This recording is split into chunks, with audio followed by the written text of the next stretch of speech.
Hello mga kabibig! Welcome back sa ating bagong YouTube channel. Ito ang pinakamaingay na YouTuber sa balat ng YouTube. Ako si Kabibig, maglabag-labag at with evidence ako po.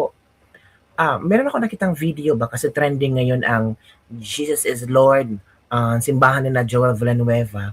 Marami daw ang hindi nagustuhan sa ginawa ni Senator Joel Villanueva. Marami ang nababastusan, marami ang di umano'y magre-resign at ayaw nang magsimba sa GIL. Nako, may isang vlog ngayon na kung saan misis niya ay leader ng simbahan ni na Joel Villanueva. Kanyang isinasalaysay kung ano ang reaksyon ng kanyang asawa hinggil sa ginawa ni Senator Joel Villanueva. Ang tanong, kumusta kaya ang ilang miyembro ng GIL? Tanggap ba nila ang ginawa ni Senator Joel Villanueva?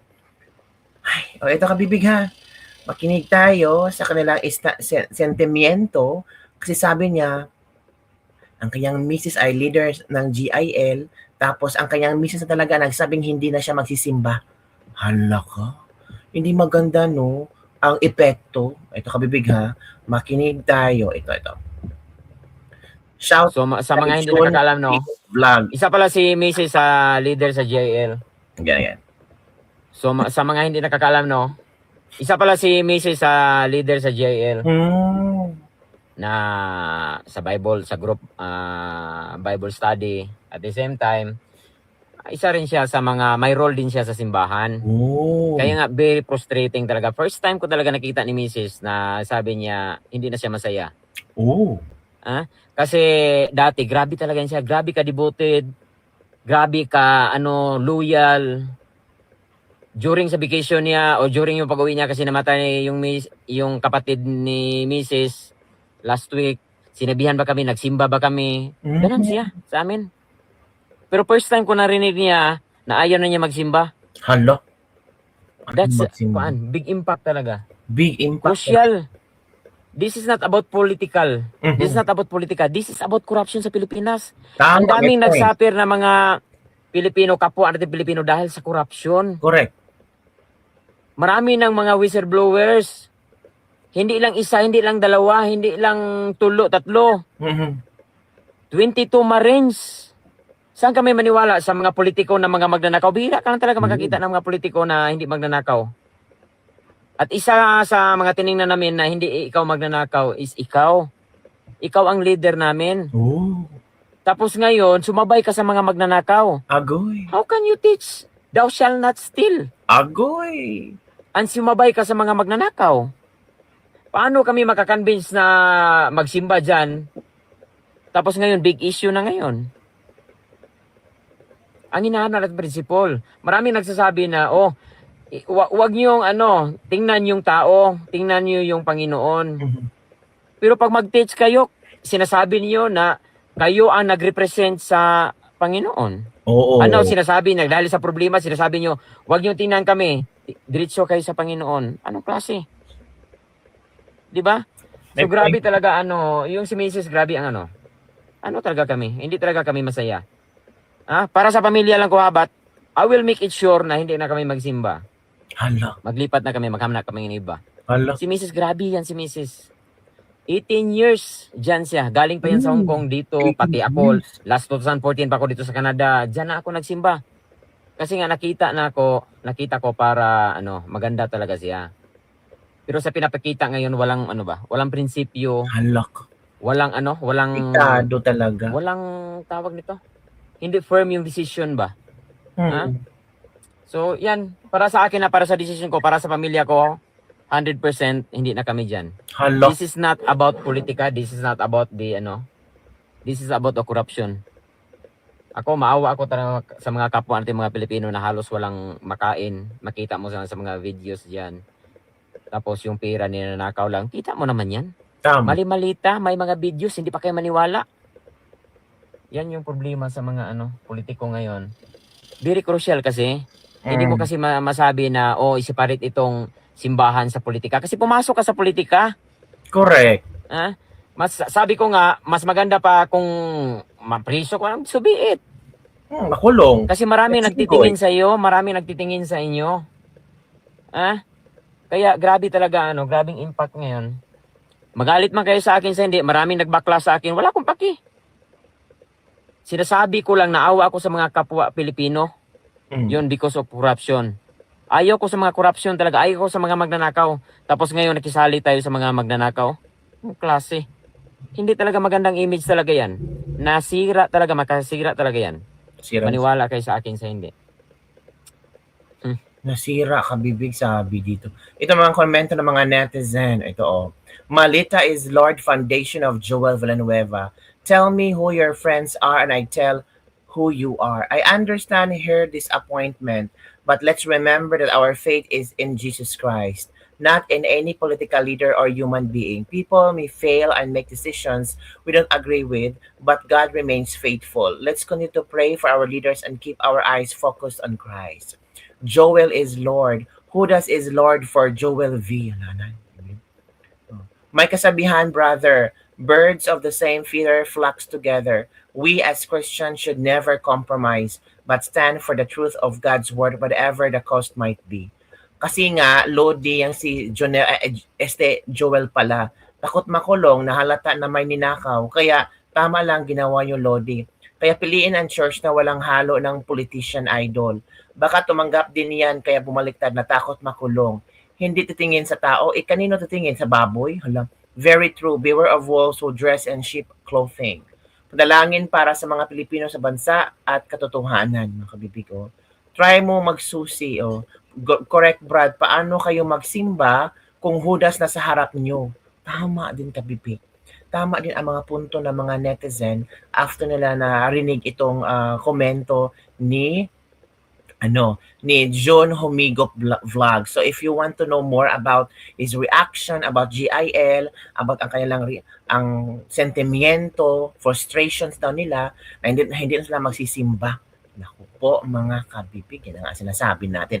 There is always an impact sa ginawa ni Joel Villanueva. Ito kabibig, may isang video ako ipapakita sa inyo. Wait for a while. Ito na kabibig.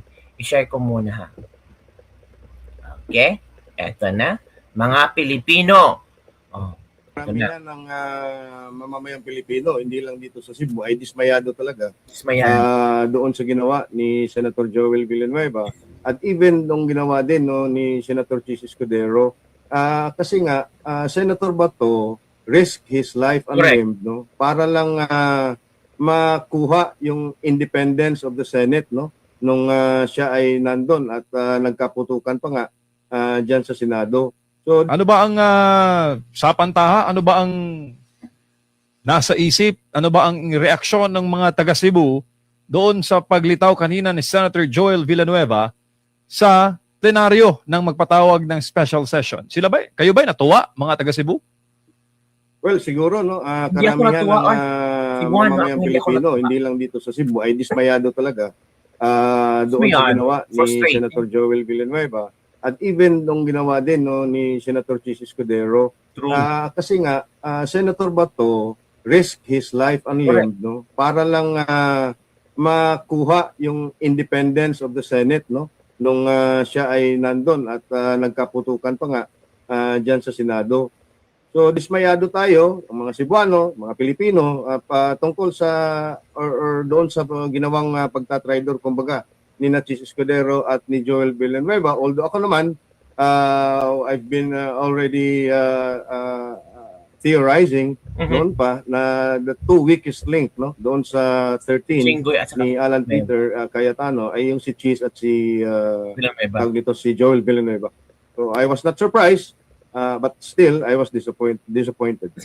Pero kung tatanungin mo ang mga senador, business is business. Ganun lang daw talaga sa Senado. Hindi naman daw bago. Pero sa publiko kasi, yung mga salitang treachery o treacherous, di ba? Yung pagtataksil, yung pang-11, iba dating sa masa sir. Well, MJ, at Admar, kung yung ordinary course of business and ordinary course of political actions dyan sa Senado and even sa Kongreso, pagpapalit ng liderato, tama sila, na trabaho lang yan, part of politics yan. Pero we are not in ordinary times. The Senate and the government of the Philippines is facing extraordinary scandal of historic and unimaginable proportions doon sa pagiging pangungurakot at pagnanakaw, no? Blatant daytime robbery of our national budget. So kaya tayo nadidismaya dahil nakikita natin at ng taong bayan na yung ginagawa nilang grab again, no, sa power is actually to protect the masterminds of this controversy, kung saan all fingers, all roads, no, ngayon na nakikita na natin at naririnig natin mga testimonya ay papunta na nga sa Malacanang at the footsteps of Bongbong Marcos, MJ. Karamihan ng mamamayang Pilipino ang posisyon ni Ed Hakulbot, ni Mr. Ed, kung saan sa Cebu daw, dismayado sila sa ginawa ni Joel Villanueva. So yun, kabibig, ang ating Lebak-Lebak for Today. But before we'll end this vlog, mga kabibig, don't forget to follow my Facebook fan page. Ito ang aking bagong Facebook fan page, ha. Ito, i-share ko sa inyo to. Hintay muna, huwag kayo masyadong, ayan. Yan ang aking bagong Facebook fan page, The Kabibig Vlog.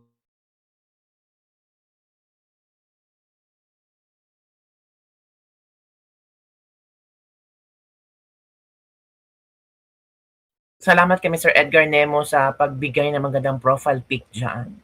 Very creative ang ating profile pic. The Kabibig Vlogs. Ilan ba tayo dyan? 903 followers. Gawin nating 10,000, 15,000, 50,000, 100,000. Kaya nyo ba mga kabibig? I-follow nyo po The Kabibig Vlogs. Ay ka. May mga video tayo dyan. Ito sample video. Nako po, para yatang talo na sila. Yung defense ni Bibi Sara sa impeachment, very cool, very chill. Pero si Attorney Lona Kapunan, niregla. Kasi nagkaroon daw ng tensyon. So it means talo na kayo.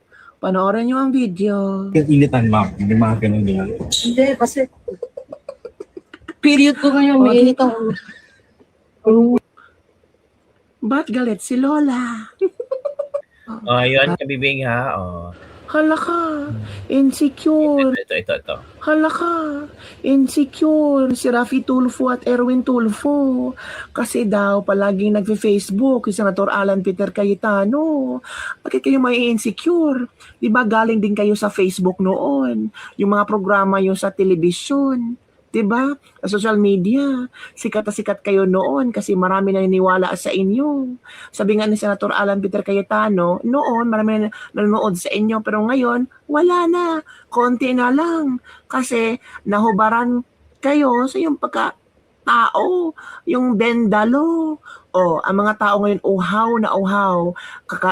Like Senator Alan Peter Cayetano's way of vlogging sa Facebook. Kasi marami kaming matututunan at very fair and the same time, hindi sila nagbebendalo. Yan ang problema nyo. Huwag kayong insecure. Sure ko talaga. Insecure kayo. Kasi si Senator Alan Peter Cayetano, posibleng ipupush na maraming tao na tatakbong vice-presidente ni BP Sara. Gusto nyo ba na si Senator Alan Peter Cayetano ang magiging vice-presidente ni BP Sara sa 2028? Comment down below. Bye. Si Rafi. Ito po ang aking bagong Facebook fan page, The Kabibig Vlogs. So yan lang po mga kabibig ang ating Lebak-Lebak for today. Salamat po sa lahat na nanood. Don't forget to follow The Kabibig Vlogs. Bye everyone! See you next time! Salamat po!